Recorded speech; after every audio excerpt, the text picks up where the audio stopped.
ছবিতে হাস্যোজ্জ্বল যে শিশুটিকে সোফায় দেখতে পাচ্ছেন তার নাম নাওমি, আর তাকে নিয়ে যত্রতত্র ঘুরতে চলে যান ক্যালি ম্যাপল নামের 23 বছরের এই নারী। বেশিরভাগ মানুষই তাদের দেখে মা মেয়েই ভাববে, মেয়ে তো দূরের কথা, আসলে সে মানুষই না। নাওমি আসলে ডল, রিবন ডল, যা হুবহু দেখতে মানুষের মতো। রিবন ডলের দুনিয়ায় ক্যালি ম্যাপল অন্যতম একজন। তিনি যে পুতুল বানান তার মূল্য $8 থেকে $10,000। সাম্প্রতিক বছরগুলোতে এই পুতুলগুলো বিশ্বে আলোড়ন তুলেছে। যারা তাদের কেনে তারা পুতুলগুলোকে নিজেদের সন্তানের মতোই স্নেহ করে।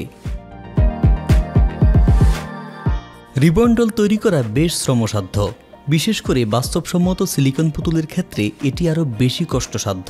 তাদের কোমল পিচ্ছিল ত্বকে হালকা নীল শিরার আঁকিবুকি আঁকা হয়, আর মাথা ও ভ্রুতে ছাগল বা আলপাকা পশুর লোম বসানো হয়, যা দেখে আসল আর নকল বোঝা মুশকিল। ডলস অব দ্য ওয়ার্ল্ড এক্সপোর মতো আন্তর্জাতিক পুতুল মেলায় সেলফি আর অটোগ্রাফের জন্য ভক্তরা ক্যালি ম্যাপলকে ঘিরে ধরে। হাতে তৈরি পুতুল বিক্রির অন্যতম বড় অনলাইন বাজার রিবন্স.com-এর প্রতিষ্ঠাতা ডেভ স্টেক বলেন, এই বাজার ক্রমেই বড় হচ্ছে, আরও শক্তিশালী হয়ে উঠছে। ব্রাজিলে সম্প্রতি বিষয়টি এতটাই আলোচনায় এসেছে, রাজনীতিকেরা জনপ্রিয় এসব পুতুলকে জনসমাগম স্থলে নিষিদ্ধ করার জন্য বিল পর্যন্ত উপস্থাপন করেছেন।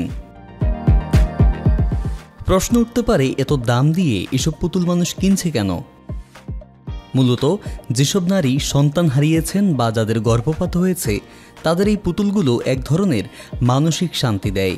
এছাড়া post traumatic stress disorder, Alzheimer, dementia, অটিজমে আক্রান্ত নারীরা এ ধরনের পুতুলে আশ্রয় খুঁজে পান।